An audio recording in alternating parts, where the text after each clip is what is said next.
Ni siku ingine nzuri kabisa ambayo tunamshukuru Mwenyezi Mungu, na asante kwa sababu amekuwa mwaminifu. Asante kwa sababu amekuwa ni tegemeo letu kwa kila hali, na hiyo inatufanya kwamba katika mioyo yetu tuweze kuridhika, kwa sababu yeye ni mwema, anatuwazia yaliyo mema katika maisha yetu kama ilivyo kawaida. Siku ya leo ni siku ya Monday kabisa, sijui siku yako imekuwa namna gani?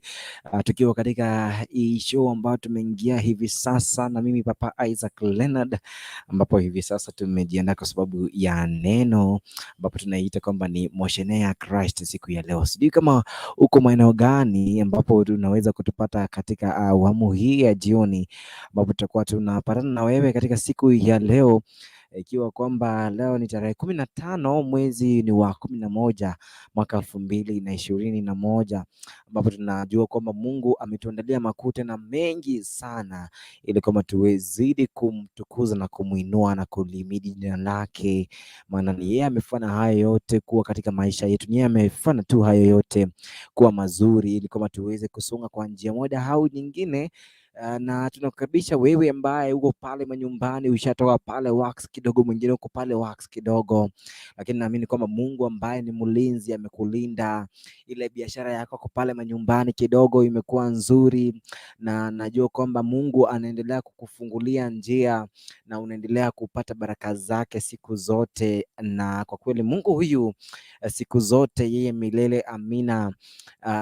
Ni kweli na ni kweli kabisa kwamba yeye yuafanya mambo ambayo mwanadamu hawezi akayafanya katika maisha yetu. Nikitumai kwamba siku yako pia imekuwa nzuri ajabu. Kwa niaba ya wale wote ambao wamekuwa na shida pale hospitalini, wamekuwa na shida pale kwenye biashara, kwa sababu si siku zote umekuwa na shida kidogo tu umehesabu hasara, lakini I know God is going to be with you, na atakuwa na wewe kila wakati, hata kama uko katika hiyo shida yako, lakini Mungu anasema mtu wa mine, niko na wewe na nitasimama na wewe kila wakati. Kwa hivyo hata siku ya leo tunaamini kama Mungu wetu ambaye alituumba, alitujua na anatuelewa vizuri, anajua maisha yetu, anajua vile tunavyokula, anajua vile tunavyoishi, anajua vile tunaposimama, vile tunavyotembea, vile mawazo yetu yalivyo, na inabidi kwamba tuzidi kumtukuza kwa sababu yeye ni Bwana kwa maisha yetu bila shaka. Na unajua tunavyoingia hivi leo ikiwa siku ya Monday, kuna mengi ambayo tumekuandalia, na kidogo tu kabla hatujaenda kwa MOSHENEE ya siku, kuna watu ambao kidogo tu tuko pale manyumbani na tunahitaji tu kuwasalimia ndugu, dada, jamaa. Ingia tu ikiwa pale hivyo unataka text in hivi sasa, uweze kutext useme kama namsalimia ndugu fulani, kaka fulani kutoka mahali fulani, na inakuwa ni vizuri kabisa kabisa kabisa. Alright, iko vizuri. Sasa ikiwa unanipata kabisa, ikiwa unapata loud and clear, inakuwa ni vizuri tukisonga, ili kwamba tuweze kumtukuza Maulana kwa sababu ya upendo, fadhili na rehema zake. Haya, naamini kwamba hata kama wengine wako na mafua pale, mafua kidogo yatakuacha, kwa sababu Mungu huyu atakuwa na wewe na ataweza kukubarikia na ataweza pia kukuondolea hayo mafua, kwa sababu hali ya sasa, kwa by the way, kumekuwa na a lot of flu kwa watu wetu, na tunaamini kwamba hii flu inaisha kwa wakati huu, ambapo tunaendelea tu kushukuru Mwenyezi Mungu. Zime katika dakika 26 baada ya saa 2 jioni, nikitumai kwamba Bwana amekuandaa vizuri kwa sababu ya siku hii, na nikuomba tu msamaha kwa sababu ya pastor wetu, Pastor Obie, Pastor Richard Obie atakuwa na sisi kwa sababu kuna shughuli ya matanga imemshika, lakini kwa niaba yake, kwa sababu jana tulikuwa na Pastor na Benda Jeremiah, atakuwa hapa pia kwa niaba yake, ili kama aweze kuchukua ama kuteka siku hiyo ya kwake, na ni mengi ambayo tumeweza kuiandaa zaidi, lakini sasa tuanze na MOSHENEE. MOSHENEE ya nini? MOSHENEE ni ile MOSHENEE tunasema ni MOSHENEE ya siku. Sijui kwamba hii MOSHENEE ya siku tukupata ukiwa wapi, ikiwa kwamba uko mbali kidogo, yani tegea tu, na itakuwa ni vizuri sana tukifuatilia hapa hapa kwenye Kisi Hot TV. Ikiwa kuna mtu pale, na hiyo link ambayo unaiona pale ni link ambayo utaifuata hapa, ikiwa unataka kuongea na sisi, ikiwa unataka kukua na sisi kabisa, itakuwa ni vizuri ili kwamba uweze kuongea na sisi. Kwa hiyo link ambayo iko pale utaweza kuongea na mimi one on one, yani macho tu macho, macho tu macho. Sijui siku yako imekuwa namna gani, day yako imekuwa aje bana? Sijui day yako imekuwa imekubamba nini, sijui jua, lakini tuende katika moshene ya siku. Si leo by the way, tumekuwa tu pale nje tu na nimekuwa nikiangalia story tu kidogo kidogo, na hii moshene ya siku, nipe sikio na nipe macho, na itakuwa ni vizuri sana tukiendana hivyo tu, tukiendana vile vile. Sasa hii moshene inaanza na vijana wawili leo, tumekuwa tukiwa advice njia watakapoishi. Vijana wawili hawa vijana, nataka tu tuelewe kwamba hakuna siri ya zaidi ya mtu mmoja, hakuna siri ambayo ni nzuri, hakuna siri ya zaidi ya mtu mmoja. Hiyo tu tufahamu kwamba there is no secret ambayo ni ya mtu mmoja. Sasa huyu Isaac akakuja akasema, brother, unajua mimi kuna kitu fulani pale ambako nataka tu uelewe kidogo. Akamwambia, unajua mimi nakuanga hivi na hivi, nataka mazee mnifanya nini, mnisaidie bana. Sasa mimi niliua kijana fulani pahali na nahitaji tu unisaidie tu kwa kuniadvise. Sasa ndugu akamwambia, nitakuadvise hivi na hivi na hivi. Alipomaliza kumadvise, ikakuwa kwamba kijana ashapata mchumba vizuri. Bahati mbaya mchumba akapata kwamba hajajaliwa, akafa wakati alipokuwa akijifungua, na pole kwake alipokuwa akijifungua. Baadaye tu kwa sababu kijana alikuwa anajua siri yake, baada akamletea yule ambaye ni mfanyakazi ambaye angeweza kumsaidia kwenye kazi pale manyumbani. Alipomleta pale akaendelea kumfanyia kazi. Aise, unajua vile lady akikuja kufanyia kazi, na huyu kumbe kijana alikuwa amemtega tu, kwa sababu alikuwa anajua siri yake kwamba huyo kijana, aise, unajua nataka uende umwambie aliuanga, ndio at least atupe pesa. Huyu dem naye akaenda hivyo. Nini ikakuwa shida, ikakuwa sasa shida ikakuwa kubwa sana, shida ikakuwa ni kubwa sana ambayo ilikuwa imeanza kumkumba. Sasa wakaanza kumwambia, hasa kama umekataa ni sawa. Bibi akaoleka na huyo kijana kwa sababu alimchukua kama driver. Alipomchukua kama driver, akakuwa driver kwake kwa mida hivi. Unajua ukiwa driver wa boss sasa kidogo tu akamchukua pati kidogo, na ikakuwa ni vizuri, wakaongea mengi, wakazidi kufanya mambo mengi sana, lakini kwa kwamba shida iliingia pamoja, kwamba kwa sababu alikuwa anajua kwamba kuna haya mambo ambayo yanatokea ambayo hayakuwa mazuri vile, na ikabidi kwamba amefanya nini, amepata mtoto. Lakini kuna kijana huyu alikuwa anajua kitu moja, kwamba angefanya aje ili aweze kumpata huyu kijana, na ikakuwa ni vigumu sana mtazamaji, ilikuwa ni vigumu sana kumteka, lakini akatumia tena mtu mwingine, kwa sababu aliona kwamba hangempata rahisi. Ikabidi kwamba atumie mtu mwingine ili aweze kumpata. Ikabidi kwamba alipotumia mtu mwingine kumpata, akaanza kumtishia huyu binti. Wakaorganize vile wangeua huyu msichana ambaye alikataa kutii amri kidogo, na walipoanza kumtibu kidogo ikakuwa ni shida. Ilipokuwa ni shida, baadaye ikakuwa kwamba mtu huyu alimdunga bibi ya wenyewe shindana, kafa. Narejea, acha tupate kijana hapa ambaye anaitwa Evans Bogonko. Evans, Bwana Yesu asifiwe. Evans, Bwana Yesu asifiwe. Hello Evans. Network yake ni mbaya. Kisha baadaye alipomaliza vile, ikakuwa kwamba mambo yameenda segemnege kidogo. Bibi akafa, lakini alikuwa ashapata mtoto. ashapata mtoto na huyo mtoto akakaa na nyana yake, akaenda kuishi na nyana yake, lakini tutamaliza hiyo story baadaye. Kidogo tu nijaribu kujaribu kujibu maswali ya madada na ndugu wetu pale. Amy Nyaps anasema kama yuko ndani, yuko locked. Actually nime lose focus ya hii story kwa sababu ya masuala ambayo naendelea kunikupa hapa kwenye studio, kwa sababu ya masuala ya kompyuta kidogo, kwa hivyo usijali, lakini hiyo story tutairejelea hiyo kesho kwenye MOSHENEE. Lakini leo kwa sababu tuko na limited time pale, inahitaji kwamba tuweze kushika nare. Sasa shika nare. Sasa I say nataka nikwambie hivi kwenye MOSHENEE ya Christ kwamba hakuna siri ambayo ni ya watu wawili. Siri ni ya mtu mmoja, na huyu mtu mmoja, hii siri inajulikana. Hii siri inajulikana kwa njia moja na nyingine, in one way or the other. Na hii siri inajulikana kivipi? Nataka usikize. Hii siri inajulikana kwa Mungu na kwa Shetani. Kwa hiyo hii si siri. Najua Mungu akiagree tu, amesema like history yako lazima ijulikane, ataitoboa kwa watu, ni rahisi. Wewe fikiria yule spiritual father wako na vile ana connecting na Mungu, anakujua.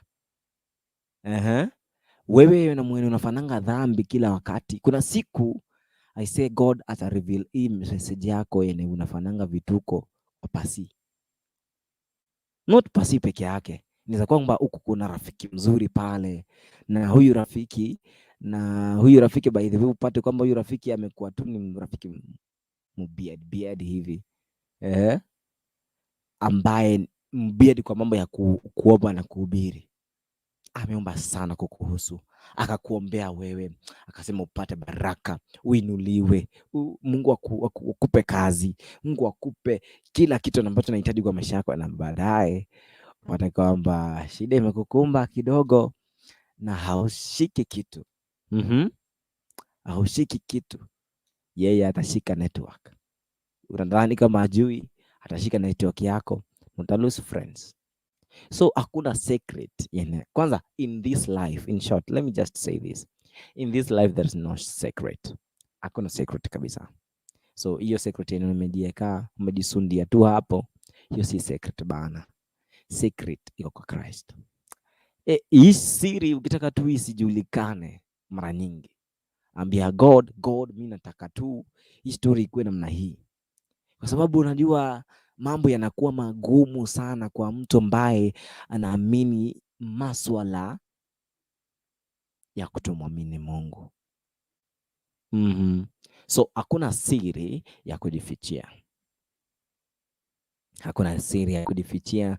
Ni vizuri kwamba ujue, ikiwa kwamba umefanya kitu mbaya mbele za Mwenyezi Mungu, muombe msamaha, akusamee. Hawezi itoboa kwa rafiki yako ambaye kidogo umemnyima kujua historia yako. Bila shaka ni haya tu ambayo tunaendelea kuongelea MOSHENEE ya Christ hii leo kwenye studio. Ni Papa Isaac LENARD. Thank you so much kwa wale wote ambao mnazidi kutufuatilia kwenye mitambo ama kwenye mitandao ya Facebook, mtandao wa YouTube, na vile wale ambao mnanifuata kwa Facebook ya kwangu kama Papa Isaac LENARD.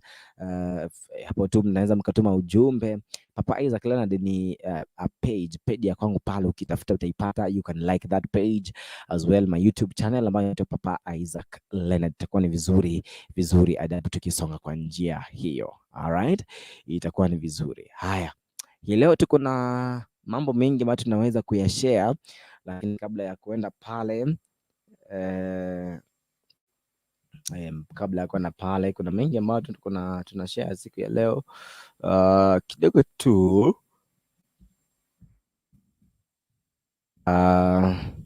angalia hapa kidogo, nione vile mambo yananiambia kwa njia ya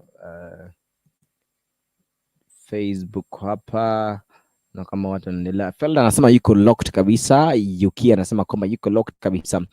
Pastor Nabel anasema kwamba anakuja ina few, kwa sababu mwendo wa saa 3:30 pale tutaweza kuongea na yeye kwa njia iliyo nzuri. Blessed Mom kutoka pale Qatar anasema kwamba yu atufuatilia sana. Thank you so much my sister. Kuna yule ambaye anaitwa Pastor B anasema kwamba kweli naendelea kuwafuatilia hata kama niko kwenye matanga, kwa sababu kuna maandalizi ya matanga ya mama ya Bishop wa kwao. Kwa hivyo tunasema pole kwa hiyo familia, na pia hata pale nyumbani kesho ninaenda pia kuhudhuria maziko ya nyana yangu kidogo, kwa sababu ya maziko hayo pia. Kwa hivyo mkinituma na kuniambia pole zeni tokani vizuri, lakini kwa niaba ya pastor pia na yeye nampa pole. Lakini tunajua tu siku moja, by the way, umejiuliza kwamba siku moja utakufa? Ndio mimi nilishangaa pastor aliponiambia. Unajua tulikuwa tumeongea mengi sana, unajua mwanadamu sisi tuna mpango mingi sana mizuri. Hata mimi tukapanga naye, akaniambia kwamba kwa sababu network ilikataa kidogo, tutapatana siku hii gani, siku hiyo ya Monday. Imefika leo, hayupo kidogo, na tutaona vile tutamfana hivi ili kwamba mambo yawe vizuri na tuzidi kusonga kwa njia ya taratibu. Haya, hiyo kama ndipo naendelea kujiunga pamoja na sisi. Hii ni Kisi Hot TV, kuna mpango mzima wa Moshenee ya Christ. Alright, Moshenee ya Christ iko refu leo kidogo, tuko kwenye confusion, mambo na mitandao inasumbua kidogo, lakini tunaendelea tu kuzidi vizuri, kwa sababu najua kwamba wewe unanipata sauti ya kwangu pale, inakuwa ni vizuri. Alright. Kuna hii story. Kuna timu fulani hapa inaitwa team Power of the Power of Worship Team pia iko hapa kabisa, wanaendelea kusema kama wanatufuatilia kabisa. An example, leo tumepatana na dada ambao ni msimamizi wa kikundi hicho, ambaye pia anaitwa Ann. Amesema kama anafuatilia kabisa, Laaana, na vile Msobogongo ambaye hivi sasa ameweza kuconnect hapa ikakataa, ni mmoja wao wa hicho kikundi ambacho kinaendelea. Na nashukuru sana, kuna mavijana hapa wanaongelea kuhusu Mwenyezi Mungu pale kwenye WhatsApp, kwenye Facebook pale, wakisema kwamba God is able. Unajua kuna wale ambao wanaendelea tu kuprophesy kwamba shetani amenipeleka mbali, wakisema kwamba mimi lazima nitaenda night club kidogo, yani mambo ya shetani pale. Lazima aenda banjuke kidogo, lakini kuna yule ambaye anabanjukia neno la Mungu pale WhatsApp, pale Facebook. Na unajua Moshenee hii ni nzuri sana, na kuambia kwamba mara nyingi tukiwa pale Facebook hata likes zinakuwa chache sana wakati na post about God, lakini kila ambacho kinanifurahisha ni kwamba hawa watu ambao wana like tu ama wana dislike hiyo post ya kwako wameshapata ujumbe. That is what makes me happy. So ukiwa kama uko pale nyumbani and you are just posting about God, you're just posting vile Mungu ni mwema. Asubuhi mamka ukasema God you are faithful. An example I can just talk of my brother ambaye anaitwa pale ni Joshua Misoko. Mara nyingi nikiamuka tu naona kwenye group amepost kitu kuhusiana na Mungu, na inanibidi kama nisome kidogo tu, napata bishop fulani ametuma message pale kwenye WhatsApp ya kwangu. Nashinda hii kana namna gani?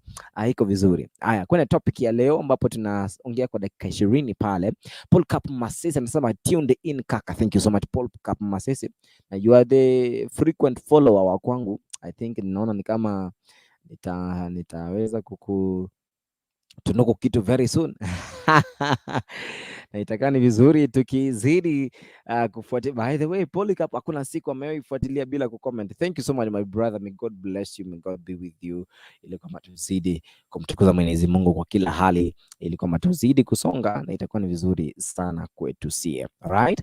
Haya, sasa nilikuwa nasema kuna siku nimewahi yani kuna mipango fulani ambao wanadamu panga, mfano pastor ambaye tulikuwa tunaongea na yeye akanambia, unajua tutapatana siku fulani Monday, tutaongelea kuhusu about prayer and whatever, lakini sasa baadaye mimi leo ameniambia kidogo saa 12 hivi na dakika 55 akaniambia kaka, leo sitakuwepo kwa sababu maziko yamenishika pale. Inakuwa ni vigumu sana. Alright. Lakini pole sana, nilivyosema hapo awali kwamba pole sana kwa sababu ya masuala hayo ambayo alikukumba, lakini kwa niaba yako Pastor Nabende ataweza kuingia hapa mwendo wa saa 3:30 ili kwamba tuzidi kuongea pamoja na yeye kwa sababu ya kwa niaba yako. Na jumbe wa leo kuhusiana na neno hilo la Pastor Nabende ni kwamba amesema kwamba yule ujumbe tutaweza kushare katika siku hii ya leo ni kwamba the power of spoken words. Kuna nguvu katika maneno yaliyoongelewa. Kidogo tu yanafahamiana tu karibia tu na jina la mtu. Na by the way, leo ningependa tu kushare story ya masuala ya kuongelea kuhusu jina la mtu. Jina la mtu. Jina la mtu kidogo limefanya nini siku ya leo, na nikidhani pale kama sasa nasema kama amen. Vizuri sana kaka, na nimekwambia God will make you to see another place kabisa, na utakuweza kuenda mbali sana. Hii vile Wakikuyu wa kwetu pale chini wanasema hii kabisa. Haya, inasema labda gani? Tuangalie pale kwa kitabu hiki lakini msidari, hiyo ni njia moja ya kusonga.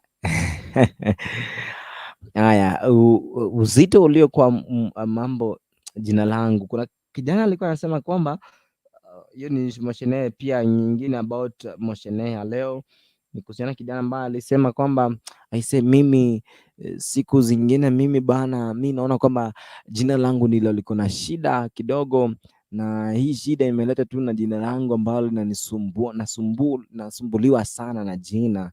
Kwa hivyo ili jina naona kama kana kwamba linatusumbua sana. Nikienda pahali mimi once tu nimefika huko, lazima mtu afahamu niko pale na lazima nifanye kitu kibaya, na mimi nadhani kama shida yangu ni jina langu. Sasa sijui kama shida yako ni jina lako, sijajua vizuri, lakini naamini kwamba shida haitakuwa ni wewe, kwa sababu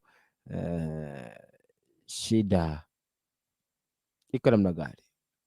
Let us try to know about majina yetu. Alright, that is the topic for today kwenye MOSHENEE ya Christ. Tutaongelea kuhusu majina ambayo tuko nayo kidogo, tutaongelea vile majina haya yana affect kila mmoja pale manyumbani, mahali unatembea, pale kazini, na tutaweza kujua kwamba hii MOSHENEE itatusaidia kidogo hata kufahamu kwamba majina yetu ni mazuri mabaya, na inahitaji tufanye nini ili kwamba majina yetu yawe mazuri hata kama tuko na majina mabaya. Alright, I want you to get this kidogo tu.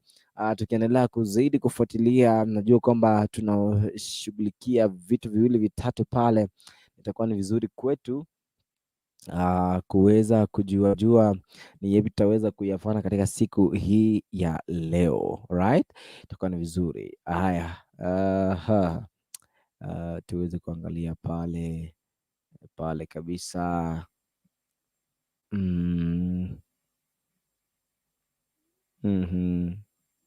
Right, kidogo tu tuweze kuzidi kuangalia hapa kwenye masuala kidogo tu, niweze kuingia kwenye simu ya kwangu pale ni cheki niangalie vizuri, tuweze kusonga. Unajua leo niko disorganized, kuna masuala fulani ambayo yako sawa, lakini naendelea kuyashughulikia. Itabidi kama umenipa muda tu kidogo, ili kwamba moyo wangu tulie na tuweze kuwa na wewe kwa njia iliyo nzuri ajabu. Lakini wacha tu nimwambie pastor ili aweze kurejea kwenye studio hivi sasa mapema, kwa sababu ya wakati wetu, na ninaona kama wakati wetu utachukua muda sana. Acha kidogo pastor aweze kuingia na aweze kuhubiri ili kwamba ikuwe vizuri, kwa masuala ambayo ninaweza kuyashughulikia kwa dakika chache hivi sasa, kwa sababu naona kama wakati wetu uko limited kidogo leo, kwa sababu show ya pili itaanza mwendo wa saa 3:30, na nikidhani kwamba saa hizi ambazo tuko nazo ni chache kidogo tu, niweze kumsigira kidogo aweze kuingia, itakuwa ni vizuri sana. Right, itakuwa ni vizuri na itakuwa ni vizuri sana kwako wewe ambao unaendelea kufuatilia papa hapa. Pastor, unaweza ukaingia sasa Yes. Haya, tuko pale na bado tutaendelea kuweza kujua ni yepi anaweza kuendelea kutoka hapa.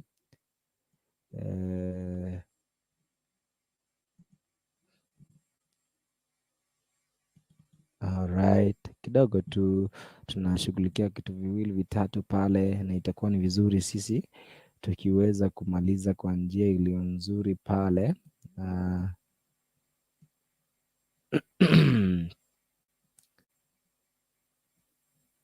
Itakuwa ni vizuri sana tukiweza kumaliza mambo yetu kwa njia iliyo nzuri. Nzuri. Alright, kidogo ni kila ambacho nilikuwa nikifuatilia pale nimeweza kukipata, na itakuwa ni vizuri kwetu kusonga kwa njia iliyo nzuri. Iko vizuri.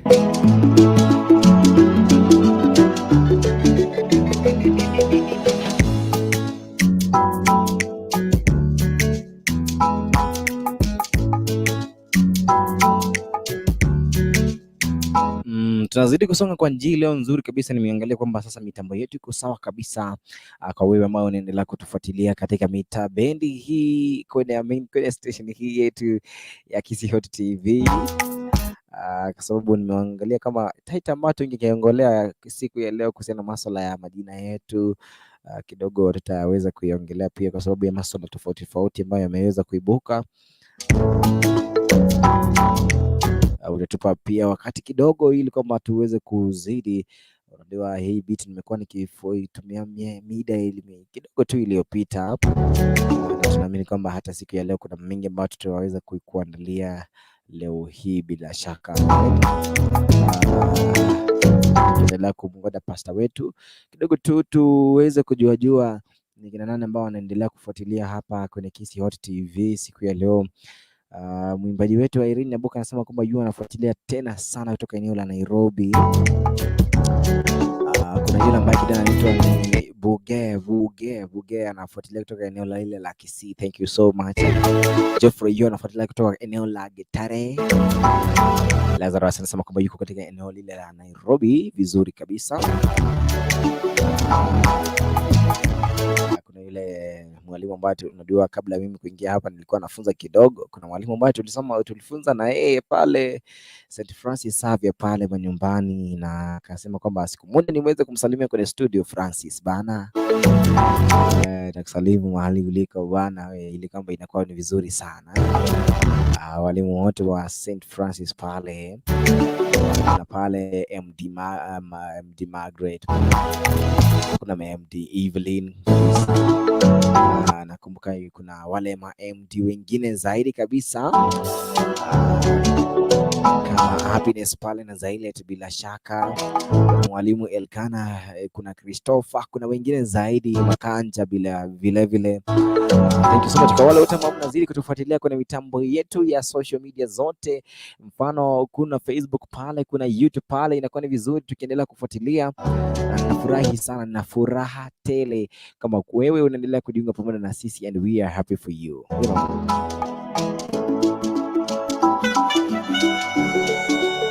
Tukiendelea kungoja pasta wetu katika masaa haya, tunamngoja kwamba aweze kuingia, aweze kututuliza hapa neno lake Mwenyezi Mungu, na itakuwa ni vizuri sana tukiendelea kumngoja pale. Uko manyumbani unahitaji kuongea na sisi, unaweza kufuatilia hiyo link kama iko pale, na pia unaweza ukatext in kama vile Amy Nyaps ameweza kutext na Polycarp Masisi pale ambao wamezidi kutufuatilia hapa. Neema anasema kwamba yuko locked kabisa. Salama kutoka eneo la Nyamira County pale eneo la Birongo. By the way, jana nilikuwa na Birongo pale kwa Full Gospel Church of Kenya Muturumes. God bless you so much. Thank you for your warm welcome na mambo yote ambayo mlinifanyia ambayo si kawaida. Yes, brother Speedix mali uliko, feel greeted kabisa. Naona kwamba mambo yanazidi kuwa mazuri, na tunaamini kama Mungu wetu anaendelea kutubarikia kila wakati, na tunaendelea kusonga kwa njia ya taratibu.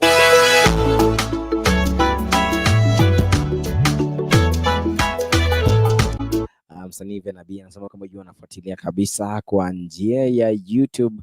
Anasema kwamba iko sawa. Kuna dada yetu kutoka pale eneo la Kakamega anaitwa Cynthia Jambo, bila shaka, thank you so much. Our sister, God bless you. Anasema yeye anafuatilia sana. Pia leo kuna yule msichana ambaye tunasema kama ni happy birthday girl ambaye anaitwa Jessica Mose. Yeye anafuatilia pia kutoka lile eneo la Ukambani. Ukambani ndio eneo lile, anaendelea kufuatilia kutoka maeneo pale. Eneo yale tunashukuru kwa sababu anazidi kutufanya tuwe number one hapa kwenye Kisi Hot TV. Of course we are number one. Who said we are not number one? We are number one.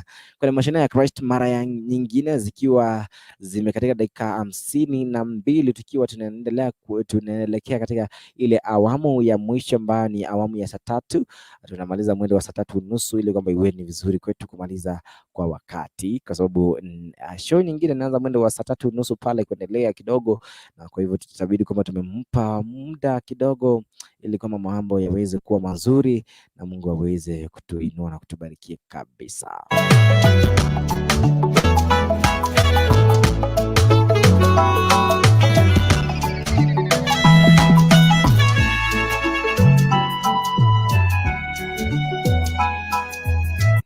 Miriam anasema kwamba yeye anafuatilia kabisa. Tuko na Ann Obino, yeye anafuatilia kabisa. Tuko na Shelda anafuatilia kabisa. That is my good cousin pale. Kuna brother Clinton maeneo lakini hivi sasa yuko Nairobi, anasema yeye anafuatilia kabisa. Beki kutoka eneo la Mubariba anasema kwamba yeye anafuatilia. Aniva kwa Mboka anasema yeye anafuatilia. Milka Isaka yeye anafuatilia kabisa. Bahati yeye anafuatilia kabisa. Melvin ambaye alikuwa ni coworker eneo hili kama Tachi. Kuna wale matachi ambao bila shaka wanaendelea kufuatilia sana. Thank you much my sister. May God bless you kabisa kabisa. Kuna Doshon Dere yunafuatilia kutoka maeneo yale ya Kebuse. Tuko na watu wengine zaidi ambao wanaendelea kufuatilia hapa.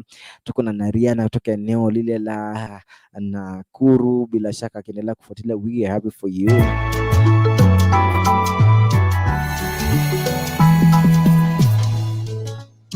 Tuko na Abigail Simba pia, anasema kama yeye anafuatilia kabisa. Lydia Grace Orina kutoka eneo la Nairobi, thank you so much.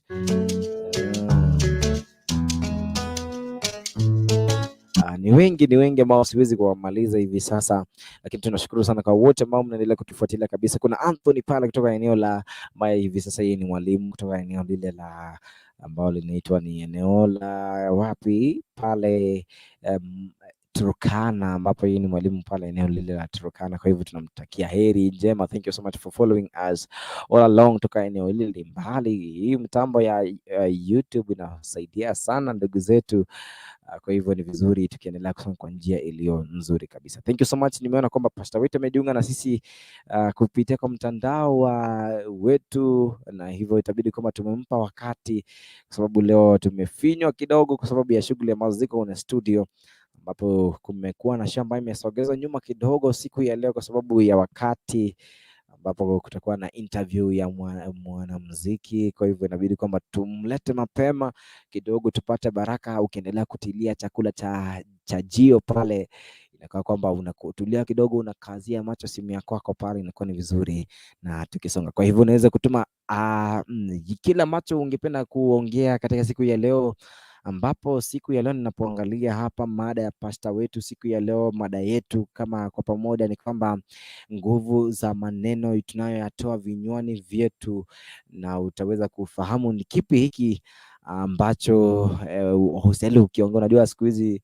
mzazi unaongea anything kidogo, mtoto unaongelesha tu mzazi anything, lakini vyema tu kidogo tutulize tu maneno yetu, lakini kidogo hilo ona mimi sipeani kwa sababu leo mimi sio mhubiri. Kwa hivyo pastor, karibu sana. Bwana Yesu asifiwe.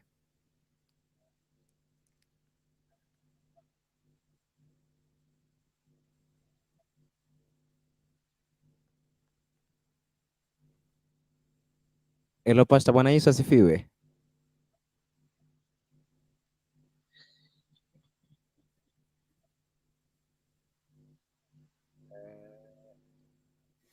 Uko vizuri kabisa?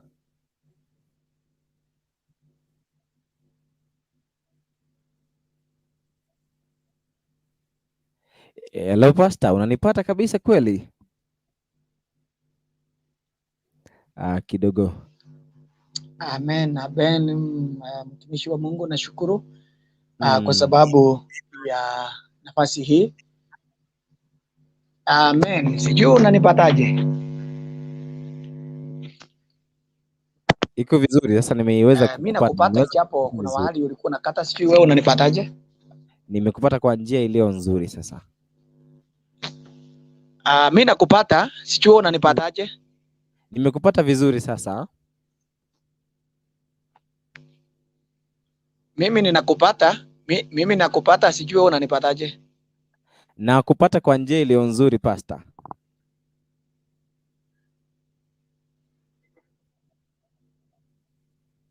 Wewe unanipata? Ndiyo pastor, nakupata. Asante. Nashukuru Mungu. Nashukuru Mungu kwa sababu ya siku ya leo. Maana Mungu ametupa nafasi na hakika akatupa kibali ili tuweze kupatana. Ninajua kwamba tulikuwa Asante. Nami nakupata vizuri na nashukuru Mungu kwa sababu ya siku ya leo.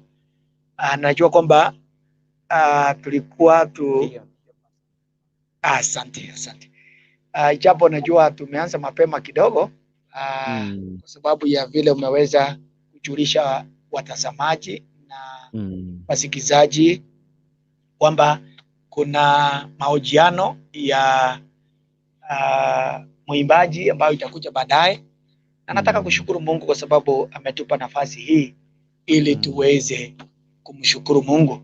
Na jinsi umetanguliza kusema, kwa wale ambao labda wanajiunga nasi siku ya leo, naitwa mchungaji Jeremiah Nyabende, na ninashukuru Mungu kwa sababu Bwana amenijalia, nimeoa, niko na mke, Bwana ametubariki na watoto 3, na nashukuru Mungu kwa sababu ya nafasi hiyo. Ninahudumu na kanisa la Full Gospel Churches of Kenya chini ya Askofu Joseph Asese Misuko ambaye anasimamia jimbo la Nyanza North, pamoja na Askofu Yalo ambaye anasimamia jimbo la Kisii, na nashukuru Mungu kwa sababu ya hiyo. Na nikiwa hapa Nairobi niko chini ya Askofu Mkuu Isaac Karioki, na nikiwa hapa Nairobi niko kule katika kanisa la Kamukunji Police Christian Fellowship Chapel. So ukiwa mahali pale utaweza kunipata. Na vile ndugu ameweza kutanguliza ni kwamba leo tunazungumzia kuhusu nguvu iliyo katika maneno yale tunayazungumza siku baada ya siku. Ile nguvu iliyo katika maneno yale tunayotamka ndio ujumbe wa siku ya leo, the power of spoken words. Hiyo ndio utangulizi, na ninawakaribisha katika jina la Yesu. Amen pastor. Kwa sababu unanipataje Baba Isaac? Nakupata vizuri kabisa, Mungu ni mwaminifu. Karibu tena sana, unajua sijakukaribisha. Unanipataje Baba Isaac? Nakupata vizuri. Sijui kama tumepoteana. Unanipata kweli?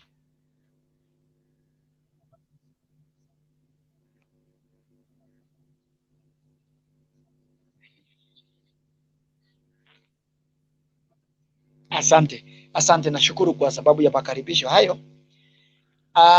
Nataka katika mazungumzo yetu leo kwa ajili ya neno la Bwana,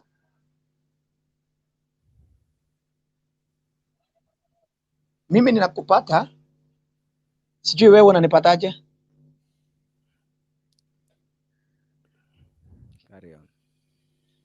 Unanipataje? Iko vizuri.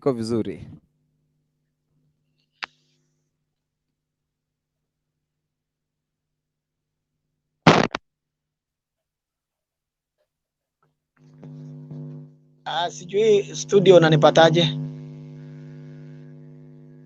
Iko vizuri, nakupata vizuri. Baba Isaac, sijui wewe unanipataje? Kidogo sijui, hata tuulize Blessed Mama unanipata studio? Wacha atoke tena arudi. atoke tena. Pasta, itabidi kama umetoka kidogo alafu utaweza kurejea kwa sababu tunaona ni Nauliza kama studio unanipata vizuri? Nakupata vizuri. Okay. Unajua ilikuwa inakuja mara inakata, inakuja inakata. Umeshika vizuri sasa Sasa nakupata vizuri. Sijui unanipataje? Nakupata vizuri sana. Asante. Ninashangaa kwa sababu tunajaribu kuwasiliana mara kidogo tunapoteana, lakini sasa nasikia at least tunawasiliana vizuri. Kwa hivyo nataka kusema kwamba katika ujumbe wetu ambao ni nguvu ya maneno, nataka tuangalie vitabu viwili kwa sasa, alafu tutaangalia zingine baadaye. Kitabu cha kwanza nataka tuangalie ni Methali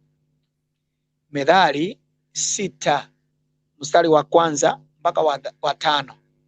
Proverbs chapter number 6 mstari wa kwanza mpaka 5. Na nataka kusoma.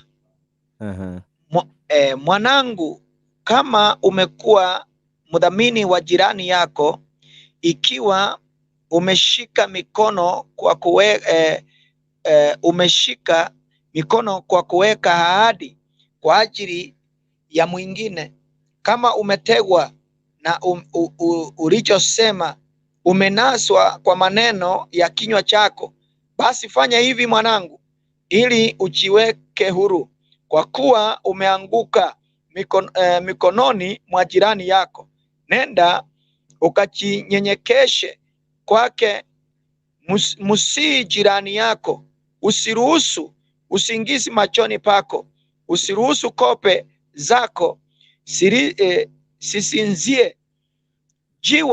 Jiweke huru kama swara mkononi mwa mwindaji, kama ndege kutoka kwenye mtego wa mwindaji.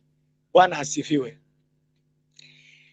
Neno la Mungu linatuambia hapa jambo moja, kwamba kuna mambo fulani ambayo unaweza kuyazungumza, na utakapoyazungumza utakuta umejitega.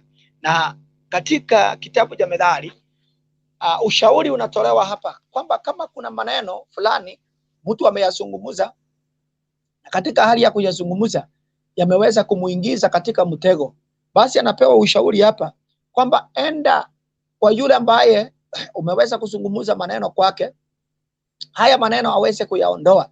Usikubali ulale usingizi, kumaanisha kwamba usikubali uweze kukaa tu kama yule mtu ambaye amelala ajui linalotendeka kwa sababu hapo katika usingizi. Aweze kuamuka, ajue kuna jambo amefanya, kuna mambo ametamuka kutoka kwa kinywa chake ambacho inaweza kuja kumletea madhara, maana tayari amejinasa na maneno aliyoyazungumza kwa yale amezungumza kwa jirani yake ama kwa yule ambaye anaweza kumsikiza. Kwa hivyo neno limwambia kwamba usilale, usikubali kukaa kiasi ya kwamba yale maneno umeyazungumza uoni kwamba ni maneno yaliyo na nguvu, ni maneno yanaweza kukusumbua. Enda ili usungumuze haya maneno yaweze kukutolewa kutoka kwa anga yako, yatolewe katika maisha yako, ili yasikuje kukusumbua. Kabla sijaweza kuunganisha mambo mengine ili niweze kuyazungumza katika njia pamoja, nataka pia tuangalie katika kitabu cha Yeremia 35. Yeremia 35 tutasoma mstari wa kwanza mpaka 7 ili niweze kuyaunganisha pamoja, na najua Bwana anaenda kutusaidia. Neno la Bwana linasema hivi. Nafikiri tuko pamoja. Ndiyo pasa nakupata. Asante. Mstari wa kwanza inasema hivi.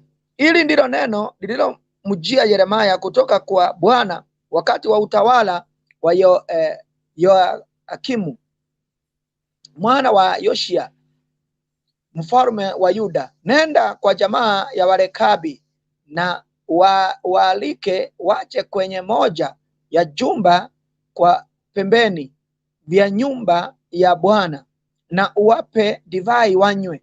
Basi nikaenda kumuita Yazania mwana wa Yeremia mwana wa Abazinia, ndugu zake na wanawe wote, yaani jamaa nzima ya Warekabi, nikawalete katika nyumba ya Bwana ndani ya jumba cha wana wa Anani mwana wa Igadalia mtu wa Mungu. Kilikuwa karibu na chumba cha maafisa ambacho kilikuwa juu ya kile cha Maaseya mwana wa Shalumu aliyekuwa bawabu. Kisha nikaweka mabakuli yaliyojaa divai na baadhi ya vikombe mbele ya watu wa jamaa ya Warekabi na kuwaambia, kunyweni divai.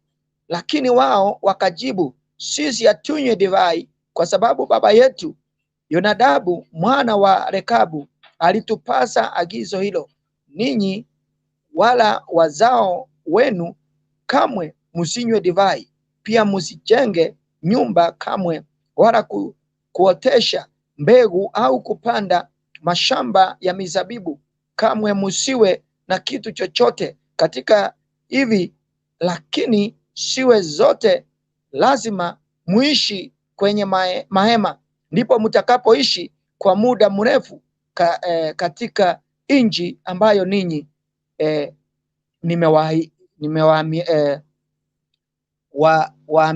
ambayo ninyi ni wahamiaji. Bwana asifiwe. Amen. Na kidogo pastor, kabla hujaendelea, wanasema ni kama leo na wachukua haraka haraka kama gari ya miraa. Pole. Sasa itabidi kidogo umeenda pole kama blessed mama ananiambia hapa, kidogo tu ujaribu kusoma vifungo pole kidogo watapata. Kindly. Asante. Tulikuwa tunasoma katika Yeremia 35 mstari wa kwanza mpaka ule wa 7. Yeremia 35 mstari wa kwanza mpaka ule wa 7, na pia tumesoma Methali 6 mstari wa kwanza mpaka ule wa 5. That is Proverbs chapter number 6 verse number 1 to 5. Na hapa mahali pote niliona ni vizuri niweze kusoma haya mafungu yote ili niweze kuyazungumzia. Maana ile ya kwanza katika Methali ilikuwa inazungumzia kwamba mwana ambaye alikuwa anapewa maonyo, alikuwa anazungumziwa akiulizwa kama kuna jambo ameweza kulifanya katika mazungumzo yake kwa jirani yake ama kwa yule mtu ambaye wanamjua, na akaweza kujitega kwa ajili ya maneno yake kutoka kwa kinywa chake. Sasa alikuwa anaambiwa aweze kujihadhari, asikuje kulala, kwa sababu atakapolala basi yale maneno ambaye ameyazungumza baadaye atakuja kumsumbua. Maana wakati atakapoamuka kutakuwa kumekucha. Unajua mtu anapolala akiamuka ni kumaanisha kumepambazuka. Kwa hivyo atakuwa tayari amechelewa. Sasa naambiwa usilale. Ukizungumza maneno ujue yale maneno yatakuwa yamekutega. Na kama umejua yamekutega, tafuta mbinu. Enda kwa jirani, enda kwa yule mtu ambaye umemzungumzia, hakikisha kwamba haya maneno umeyatoa. Kwa mfano, unaweza kuwa kuna mtu wamezungumziana na mwingine akaweza, kwa sababu ya mazungumzo ya hasira na hapa na pale, ukakuta mtu ameweza kurusha maneno ambayo yamekuingiza katika mtego. Kwa hivyo ni vizuri muweze kwenda na kuzungumza kupatana, ili ile hasira na yale maneno aliweza kuzungumza katika anga yako yaweze kutoka. Kwa ufupi, kuna watoto, kuna watu ambao wanaenda kwa watu walio juu ya mamlaka yao. Hivi karibuni tutaangalia ni watu gani pia wanaweza kuzungumza maneno juu ya maisha yako ili yaweze kuharibika. Lakini huyu anajaribu kuzungumzia hilo jambo, na tutaenda kuliona hapo mbele tena. Na katika kitabu ambacho tumesoma ya Yeremia 35 mstari wa kwanza mpaka mstari ule wa 7, naye pia inaongea kuhusu Warekabi. Na tumeona mababu zao waliweza kuzungumza maneno, wakawaambia msikunywe divai, msijenge manyumba mzuri, muishi katika zile manyumba za zamani. Lakini sasa hapa Bwana ameangalia kwamba watu hawa walikuwa wanaishi katika tamaduni zile ambazo asikuwa zinamwabudu, walikuwa na mienendo ambayo haikuwa na mwabudu. Basi akamtuma Yeremia, akawaambia alikuwa anataka wanywe divai katika ile hali ya kuvunja yale maagano na miungu ya zamani, yale maagano na zile mbinu walikuwa wanatumia katika kuabudu. Lakini unaona hapa wakati wanapozungumziwa wanakataa, kwa sababu kuna maneno yaliyozungumzwa juu ya anga yao yakawa sio mazuri, na haya maneno yakawashika. Wakati yalipowashika mateka, basi ikakuwa hakuna njia inaweza kuingia. Kumbuka pia kuna maandiko katika sehemu nyingine, wakati Yoshua, wakati waliepo enda, wakati neno la Bwana linazungumza kuhusu ukuta wa Yeriko ulipoanguka, watu walienda wakazunguka mara 7. Walizunguka mara ya kwanza, mara ya pili, mara ya tatu, mpaka mara ya 7, na mara ya 7 maandiko yanasema walizunguka mara zaidi mpaka ile ukuta ukaanguka. Wakati ukuta ulipoanguka, wale watu walichoka sana, na ndio mtumishi wa Mungu akasema hivi, hii ukuta umeanguka, yeyote atakaye ujenga, mtoto wake wa kwanza atakapoweka jiwe la kwanza, basi ataweka na mtoto wake wa kwanza, na wakati atakapomaliza ataweka jiwe la mwisho na mtoto wake wa mwisho. Na hilo lilikuja kutendeka na watu baada ya miaka mingi sana. Sasa nataka kufundisha nini jioni ya leo kulingana na maandiko? Wapendwa, tuko na mambo mengi, na mambo mengi katika maisha ya mwanadamu. Watu wanafanya mambo na hawawezi kugundua kwamba haya maneno yanakuja kuwasumbua. Ni nini mtu anaweza kuzungumza? Tumeona watu wengi wakihangaika, kwa sababu ya maneno ambayo yamezungumza. Kabla hatujaangalia maneno, baadhi ya maisha ya mwanadamu yale ya kawaida tunayajua, nataka tuangalie ni watu wa watu akina nani wanaweza zungumza ndani ya maisha ya mtu ili yaweze kumsumbua. Mtu wa kwanza,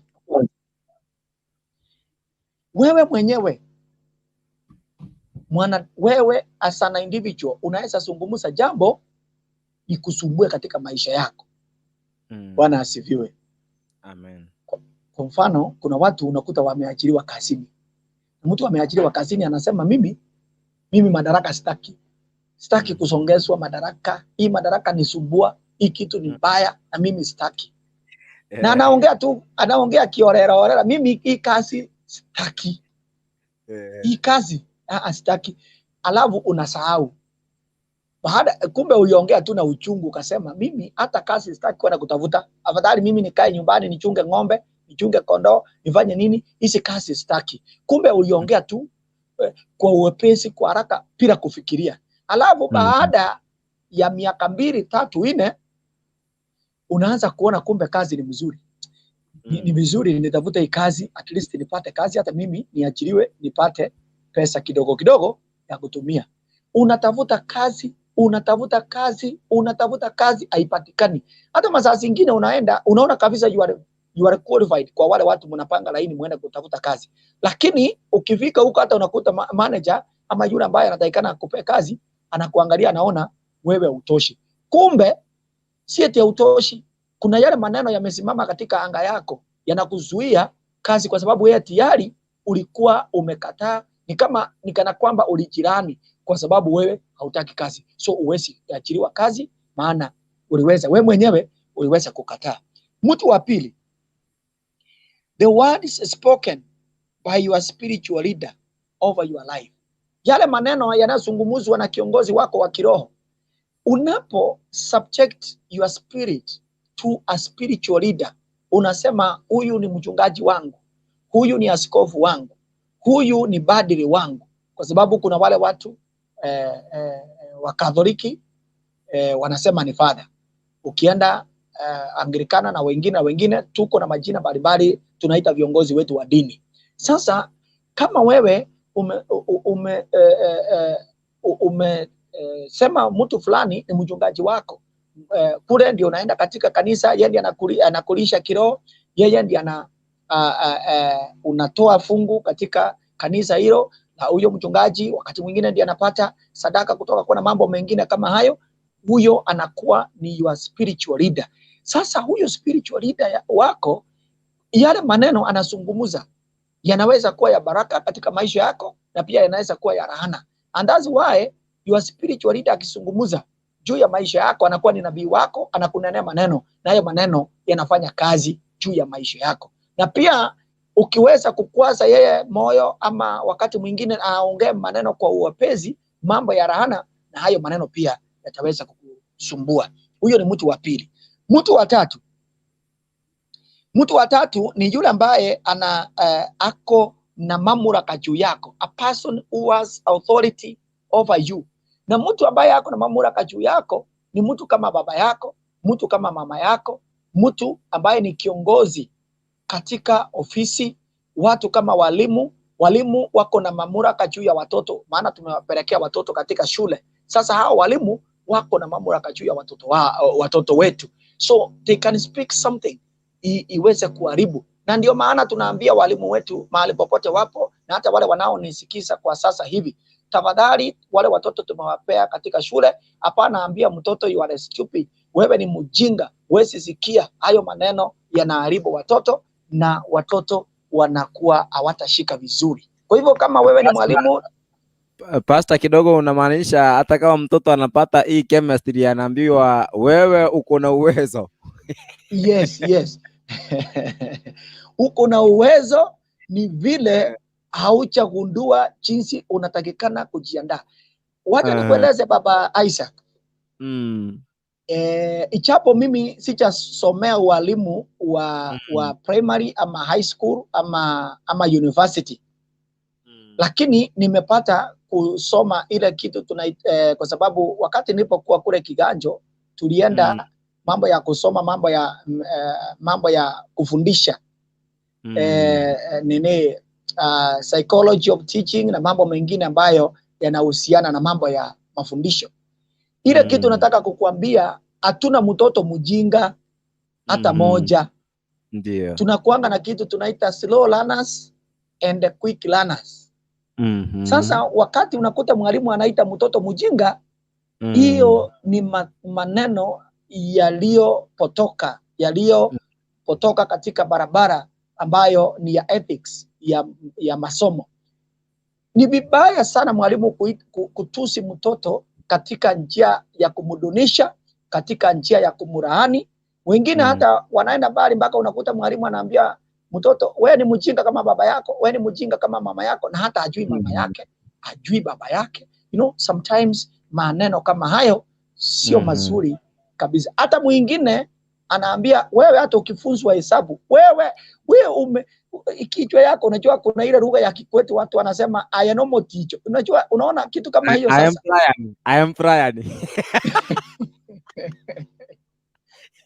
So ni vibaya sana kuambia, unajua unakumbuka ile kitu tulikuwa tunatumianga ya kuboma. Ndio. Ya kuboma. So unakuta mwalimu anaambia mtoto, wewe unakaa kama hiyo nini ya kuboma nyumba. Si mzuri. Hatuna mtoto wa sambuli hiyo hata kidogo. Sasa watoto wengine wameharibiwa kwa sababu ya kunenewa maneno kama hayo na walimu. Maana walimu wako na mamlaka juu ya hao watoto. Kuna wale wameharibika. Kila wakati mwalimu akiwa anaambia mtoto, wewe ni mjinga, wewe huwezi sikia hesabu, wewe huwezi sikia physics, huwezi sikia chemistry, huwezi sikia biology, utakuja kuona hata mtoto pole anaanza ku-withdraw, anaanza kukataa hesabu, anaanza kukataa physics. Yaani anaanza hata yeye mwenyewe anaanza kusema kama mwalimu ananiona mimi ni bure. Ni ukweli, kwa sababu anaamini mwalimu anajua, anaamini mwalimu ako na uwezo wa kujua. Sasa amemuita kila wakati wewe ni bure. Kwa hivyo atakuja kuwa anaanza kuharibika, na shetani anatumia hiyo maneno ambayo yamezungumzwa kupiga huyu mtoto, na utakuja kuona mtoto hawezi kufanya vizuri. Mtu wa mwisho ni mtu ambaye tunaita somebody ambaye muko na intimate relationship. mtu muko na kitu tunaitanga soul tie, intimate relationship. Mtu kama mke wako, mume wako, wale watu, na ndio naonanga hatari sana kwa vijana sana wale wamekaribia kuoa ama kuolewa. Na hapa ndio watu wanategwa sana na maneno yao. Mtu wamekaa na yeye, wameanza kujamiana kabla kuingia katika ndoa, ambayo sisi mmoja wapo, mimi nikiwa mchungaji ninakataa hilo. Kwamba sio vizuri kuanza kujamiana kabla kuingia katika ndoa takatifu ambayo imekubaliwa katika watumishi wa Mungu na hata katika na wazazi. Kwa sababu unapoenda naambia wazazi, mimi nimepata mjumba na ninaona ni vizuri niweze kuolewa, hiyo ndio kitu tunaruhusu, na unaingia katika ndoa ambayo imekubalika. Lakini sasa mahali maneno inatokea ni moja. Huyu ni kijana. Huyu ni kijana na mfulana wamekutana. Wamenunuliana handkerchiefs, wamenunuliana uji, wamenunuliana kahawa hapa na pale, wamekunywa na wamesherehekea, wamefurahi. Sasa mmoja anamwambia, my sweetheart, kama siwezi olewa na wewe, mimi siwezi olewa na mtu mwingine. Mpaka hata anaapa akisema, mimi siwezi olewa na mtu mwingine, ni wewe tu siwezi. Na kama sitaolewa na wewe, basi siwezi olewa tena. Alafu unajua yeye anaongea kwa uwepesi, bila kuelewa anafanya nini. Alafu inaenda anakuja anasahau. Wakati anaendelea kukomaa, alikuwa ni kijana, anafika anakomaa. Alikuwa ni msichana, anafika anakomaa. Anagundua kwamba yule mtu walikuwa na cheza na yeye, kumbe ni mambo ya high school, ni mambo ya university. Sasa anagundua kumbe huyu acha komaa, anaweza muoa. Huyu si mtu wake. Sasa anaenda kutafuta mtu mwingine. Akiingia katika ndoa na mtu mwingine, kumbuka kuna maneno aliyazungumza yeye mwenyewe. Akasema, mimi siwezi olewa na mtu mwingine. Sasa hayo maneno yako katika anga yake. So akiingia katika ndoa na mtu mwingine, unakuta wanasumbuana. Na ndio maana ndoa nyingi zinafunjika ovyo. Kwa sababu dada ameingia katika ndoa kwa mtu alimkataa. Kwa sababu kuna yule alikuwa amekubali, akasema, wewe kama siwezi olewa na wewe, mimi siwezi olewa na mtu mwingine. So unaona tayari kuna mtu alimkubali kwamba yeye ndiye bwana yake. Kuna mtu alimkubali kwamba yeye ndiye mke wake. Sasa akamuingiza katika anga yake. Alafu all of a sudden wakawachana. Na bado hajamtoa katika hiyo anga yake. Sasa akiingia kwa anga ingine, unaona sasa tayari ako na wanaume wawili ama ako na wanawake wawili. Na wawezi kaa katika anga moja. Vita inaanzia hapo, na maisha inakuja inaharibika. Sasa nataka nirudi kule nyuma. Nafikiri tumeweza kupata watu aina 4 ambaye wanaweza kuzungumza juu ya maisha ya mtu, maisha yaweza kuharibika. Tukasema kwamba mtu wa kwanza ni yeye mwenyewe, anaweza zungumza maneno juu ya maisha yake na maisha yaharibike. Mtu wa pili tukasema ni mtu ambaye ako na mamlaka juu yake. Kwa mfano mzazi, mwalimu, kiongozi ambaye anakusimamia hata kwa ofisi na mambo mengine kama hayo. Alafu mtu wa tatu tumesema kwamba ni yule mtu mko na intimate relationship ambaye mnaingia katika soul tie. Hao watu wanne wakizungumza juu ya maisha ya mtu, basi maisha yake yanaweza kuharibika. Na wengine wanayazungumza na watu wengine wanayazungumza kwa wepesi bila kuweza kujua kwamba ili linaweza kuharibika. Nataka sasa nilete the reality of life.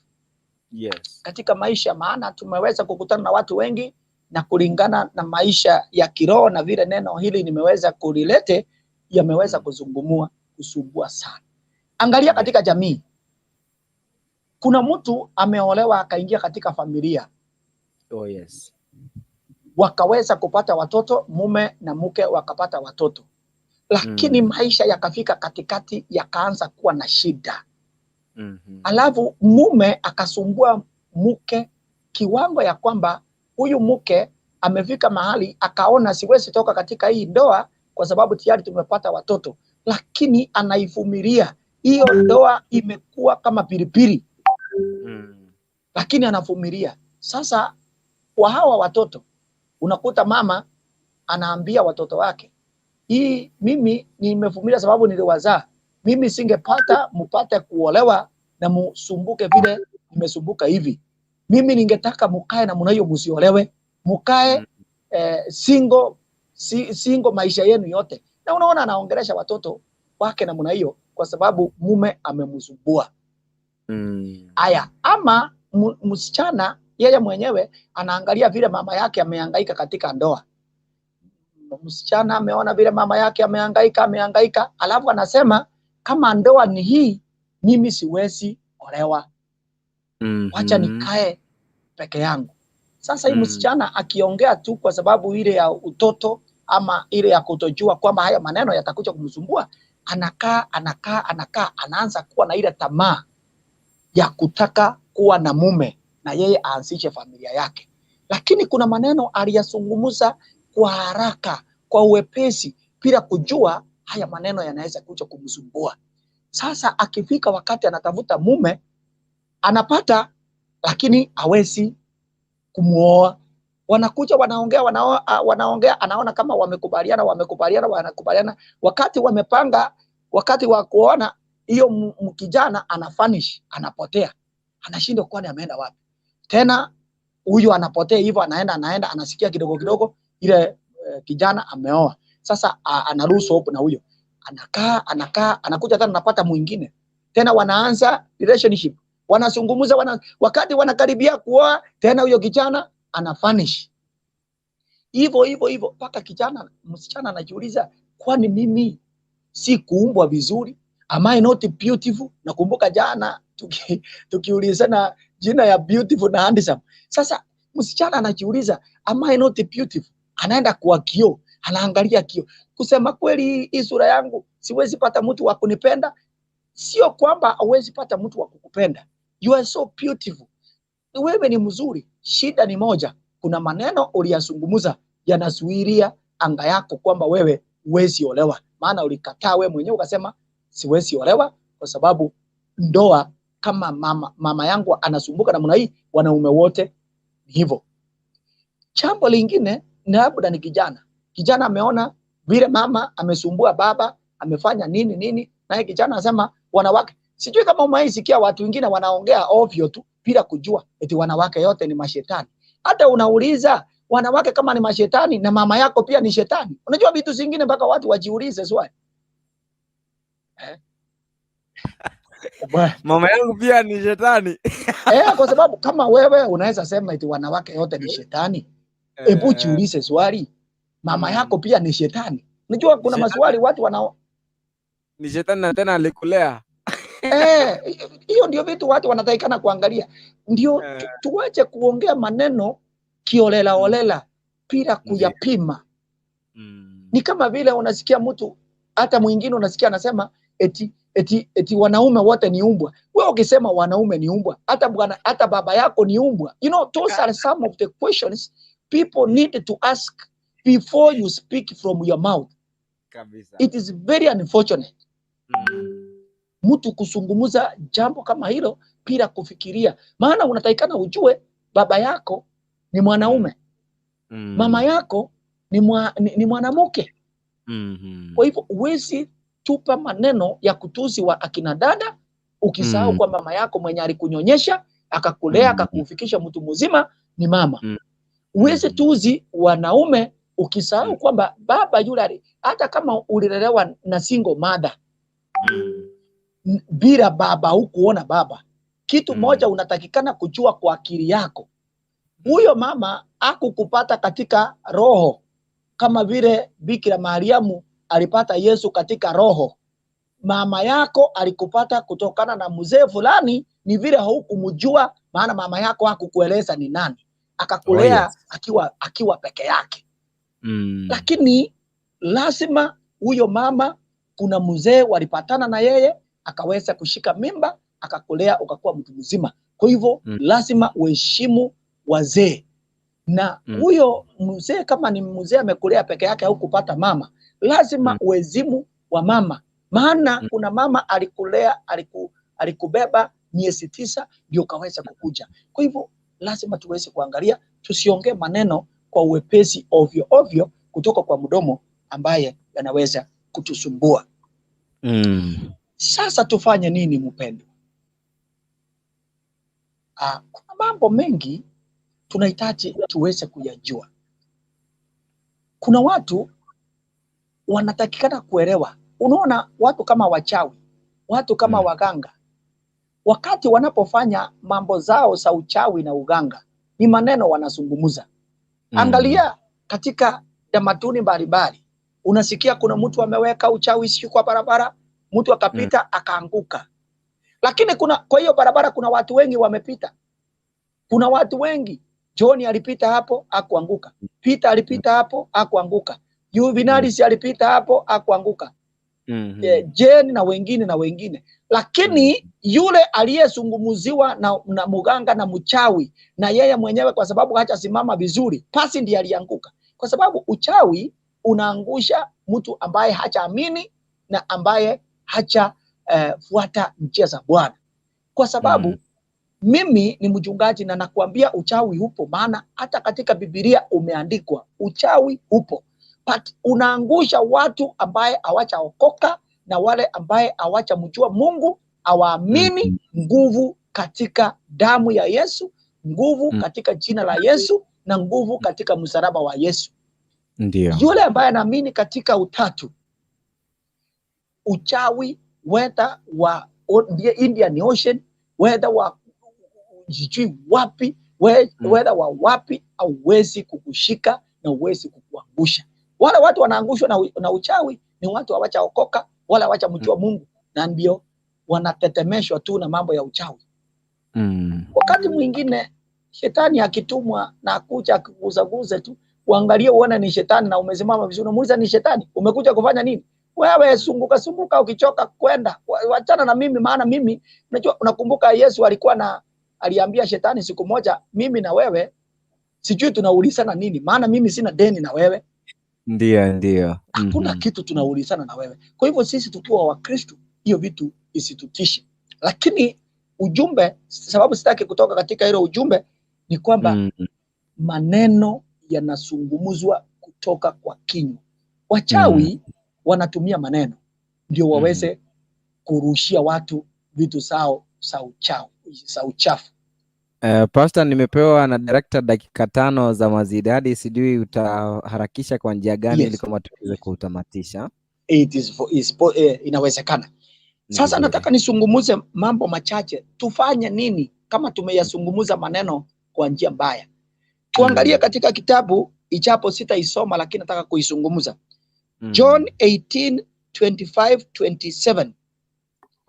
John 18 kuanzia 25 mpaka 27. Wale watakafuatilia watasoma baadaye. Inaongea kuhusu vile Petero alimkana Yesu. Petero alimkana Yesu mara 3. Alafu katika John 21:15-17 Yesu alikuja kuondoa yale maneno Petero aliyazungumza ambaye yangemsumbua. Unakumbuka maandiko yanatuambia kwamba Petero alipendwa sana na Yesu, na hata Yesu akasema, Peter, you are the rock and on this rock I will build the church. Kwa hivyo msingi wa imani, Petero alikuwa na wacho aende kutangaza Yesu, lakini akamukana.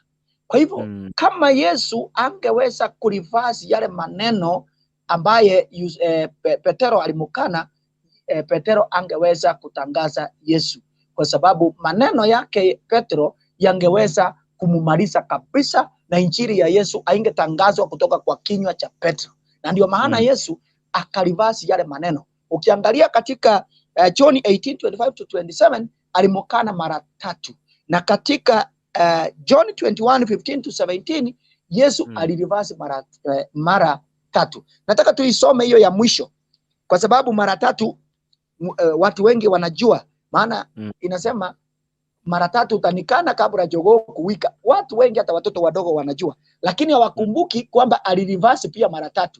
Yesu alisaidia kurivasi. Katika mstari wa 15, that is John 21 verse 15 to 17, nasema walipokwisha kula, Yesu akamuuliza, Simon Petro, yes, Simon mwana wa Yona, unanipenda kweli kuliko hawa? Yesu akajibu, ndiyo Bwana, wewe unajua ya kuwa ninakupenda. Yesu akamwambia, lisha wana kondoo wangu. Yesu akamwambia tena, Simon mwana wa Yona, wanipenda? Petro akajibu, ndiyo Bwana, wewe unajua ya kuwa ninakupenda. Yesu akamwambia, chunga kondoo zangu.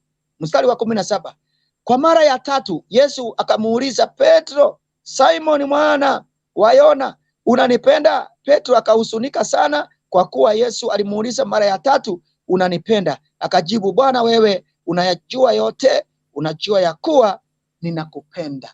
Aliongea mara tatu, akaondoa mara ya kwanza, akaondoa mara ya pili, akaondoa mara ya tatu. Na mara hii alipokuwa anaondoa, alikuwa analifaa mwana wa Yona.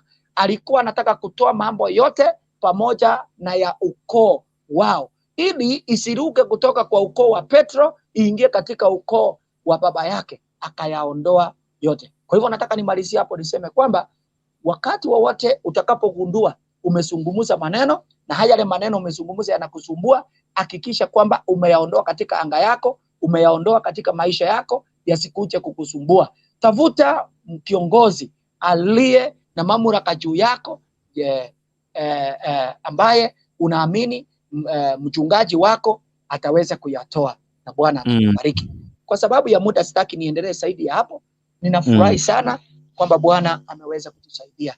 Nataka kuambia wapendwa watazamaji, mtu yeyote ambaye ataweza kugundua kwamba ameweza kuzungumza maneno yanamsumbua, iwe ni kwa ukoo wake, iwe ni kwa ndoa yake, iwe ni kwa kazi, iwe ni maisha yake, aweze kutafuta mchungaji ambaye anaweza kuelewa maneno, ambaye anajua neno la Bwana, amsaidie kuondoa hayo maneno kutoka kwa anga yake. Na sisi tusinene maneno kiorera, iwe ni wazazi tupe maneno kiorera kwa watoto, maana wataangamiza watoto, wataharibu. Hapana, ita mtoto mjinga. Kama wewe ni mama, hapana ambia mtoto wewe ni mjinga kama baba yako. Kama wewe ni baba, hapana ambia mtoto wewe ni mjinga kama mama yako. Hakuna mjinga, watoto wote ni wazuri. Watoto ni wako, wewe ndio uliwalea. Wasungumuzie kwa upendo na tuwalee kwa njia ya upendo. Tusiwatusi. Tuwaongeleshe kwa upendo, maana tutawalaani. Umenikumbusha wazazi wengi hawapendi kama mtoto ana tabia mbaya, kama ni mami anaambia wewe unafanana na baba yako. Kama ni mami anaambia wewe unafanana, kama ni mama, baba anasema wewe unafanana na mama yako. Mimi si namna hii. Haitoshi hivyo. Haitoshi hivyo, kwa sababu hayo ni matusi, na unapomzungumzia, unajua, kwa mfano baba Isaac, imagine ni baba anaambia mtoto kijana, wewe unafanana mama yako, na anaongelesha mtoto kijana. Sasa ni kumaanisha huyu kijana ataanza na kuwa na kitu tunaita character trait kama ya mama, na badala awe na character trait ya baba. Si unaona hayo ni matusi makubwa sana? Ndio. Kwa hivyo wazazi wasitusi watoto, waongeleshe watoto kwa upendo, wawarekebishe kwa upendo, wawaambie maneno ambayo yanawarekebisha. Kama mtoto anakosea, aelezwe hapo unafanya vibaya na hapa ni vibaya. Unakumbuka hata Job, nikurejeshe kule katika kitabu cha Job. Wakati Job, mke wa Job, aliongea vibaya kuhusu Job atusi Mungu ili araani Mungu akufe. Job hakutusi mke wake, kwa sababu alikuwa anajua ako na uwezo wa kunena maneno ambayo yanaweza kumsumbua. Ukiangalia maandiko, alisema wewe umezungumza kama mama mpumbavu. Hakumwambia wewe ni mama mpumbavu, alimwambia umezungumza kama mama mpumbavu, kumaanisha mke wake hakuwa mpumbavu na hakusema yeye ni mpumbavu. Kwa hivyo hata sisi tunatakikana kuangalia yale maneno tunayazungumza, tusiyazungumze ovyo, maana tunapozungumza ovyo basi tutalaani watoto, tutalaani watu wetu. Hata kama sisi wachungaji tutakapozungumza maneno tusipoyapima kwa washirika ambao tunawaongoza, utakuta tumelaani washirika. Walimu hivyo hivyo shule, wasitupe maneno bila kuyapima. watarani watoto, na ni makosa. Tumewapea watoto, wao ni wakubwa wao, ni wazazi wao, wawazungumzie katika upendo, wawarekebishe katika upendo, itakuwa ni vizuri. Lakini kwa bahati mbaya, kama umezungumza maneno yasio mazuri kwa watoto, umezungumza wewe mwenyewe kwa maisha yako bila kujua, umejirani bila kujua, ukasema mimi sitaolewa, kama sitaolewa na wewe, na yule ambaye uliambia ameondoka, ujue kuna maneno umesema yamekutega katika maisha yako. Tafuta njia ya ondoe katika anga yako, usafishe anga yako, nyota yako ing'ae, iendelee kuonekana, ili ukitafuta mchumba utapata, yale maneno yasikushike. Watu wengi wamekosa kuolewa kwa sababu wameshikwa na maneno yao katika anga, maana waliharibu wakati wao wakiwa na ujana. Wengine wameharibu kwa sababu ya wazazi wao, wengine wakawarani, wewe hutazaa, wewe utapata mtoto, wewe utaolewa, na mambo kama hayo, na maisha ya watoto yameharibika. Tuyaondoe kama vile Jesus aliondoa maneno yaliyozungumzwa na Peter kutoka anga yake. Nashukuru Mungu kwa sababu ya nafasi hiyo. Nataka tuweze kutamatisha mahali hapo, labda kama kutakuwa na hoja tuweze kusiombea, labda kabla kumaliza, ndio tusiweze kuharibu, unless kama kuna jambo kidogo tu. Kuna dada yetu tunampa sekunde chache aweze kushuhudia maneno mawili matatu. Blessed Mom, naomba kwamba unmute mic yako ili uweze kutupa ushuhuda kidogo. Na ametoroka. Haya. Kama umetoroka pata, unaweza ukachukua maombini, kisha baadaye tutaweza kurejea ili kwamba tumalize. Nashukuru kwa sababu Mungu ametuwezesha. Ninajua kwamba wapendwa wameweza, ijapo wamesema tumeenda kwa haraka, lakini ninaamini ujumbe huu hata wakiufuatilia baadaye wataweza kutupata na wataweza kubarikiwa. Basi nataka tuombe. Kwa nafikiria kama kuna wale wangekuwa na hoja, lakini kama hawajalete bado tutaweza kukumbuka na tutaweza kuomba. Nataka tuamini na tuombe. Baba wetu na Mungu wetu, ninalitukuza jina lako. Asante kwa sababu umetupa nafasi, tumezungumza nguvu iliyo katika maneno, na tumejifunza mambo mengi kutoka kitabu chako cha Methali. Tumezungumza mambo mengi kutoka kitabu chako cha Yeremia 35 mstari wa 1 mpaka 7, na zaidi tumesikia sauti yako Bwana katika jinsi uliweza kumsaidia Petro kuondoa yale maneno aliyoyazungumza wakati alipoyazungumza katika Yohana 18, ukaweza kuyaondoa katika Yohana 21. Ninakushukuru. Saidia wapendwa hawa. Kuna wale wamejitega kwa sababu ya maneno. Walijitega wakiwa vijana. Sasa ndo wamekosa kuingia katika ndoa, wamekosa kuingia katika kazi, maisha yao yamesambaratika kwa sababu ya maneno waliyozungumza wakiwa vijana. Bwana wasaidie, wape ufunuo ya maneno hayo kwamba yamewasumbua, yameingia katika anga zao na yamewasumbua, ili wapate kuyajua na kuyaondoa katika anga zao, ili wasipate kutekwa na mambo waliowanena. Asante kwa sababu ya wazazi. Tunawaombea kwamba Mungu wetu, wanapozungumza juu ya watoto wao, wasinene maneno ya kuwarahani watoto, bali wanene maneno ya kuwarekebisha, maneno ya kuwabariki, maneno ya kuwaelekeza na kuwafundisha katika jina la Yesu. Tunaomba kwa sababu ya walimu wakiwa kule shuleni, Bwana wasaidie. Wanapoongoza watoto wetu, wasinene maneno ya kulaani watoto, bali maneno ya kuwajenga, kuwafundisha na kuwasaidia, ili wapate kuwa watu wazuri miaka ijayo. Ninakushukuru kwa sababu ya viongozi wa kanisa, kwamba Bwana utawasaidia, ili hata wakati mwingine wanapokwazwa na watu wanaowaongoza katika makanisa mbalimbali, wasikuje kunena maneno kwa wepesi ambayo yataweza kuwalaani, kuwasumbua katika maisha yao ya baadaye,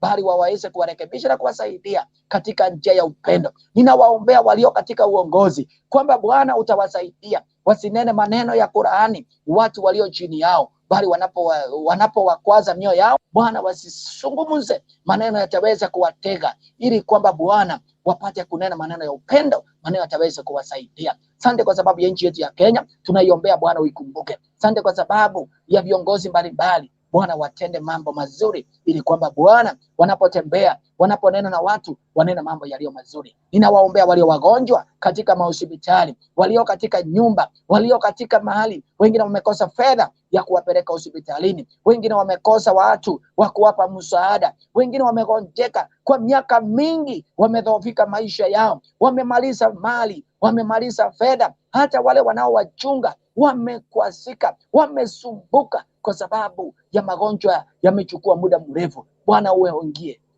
uwe msaada wao, wabariki, wasaidie, uwainue na hata watende mema. Wanaohitaji msaada wa fedha, Bwana wafungulie milango. Wanaohitaji msaada wa ulinzi, Bwana wape msaada katika jina la Yesu. Ninakushukuru na kuinua, maana kuna Mungu mwingine aliye kama wewe. Ninaombea Bwana studio hii kwamba Bwana utaibariki, management yake utaibariki, wakati inapoendelea kwa msaada kwa wengi wanao na mahitaji mbalimbali. Hata hili neno linapowafikia, Bwana najua linawabariki. Asante kwa sababu utatenda, jina lako litukuzwe. Nakushukuru kwa sababu ya baba Isaac, Bwana mbariki, muinue, naye pia anapoendelea katika vipindi hivi, Bwana muinue na mtende mema, jina lako litukuzwe. Nakushukuru Jehova, maana wewe ni Mungu. Pokea sifa, pokea utukufu, katika jina la Baba na la Mwana na la Roho Mtakatifu tumeomba kwa imani.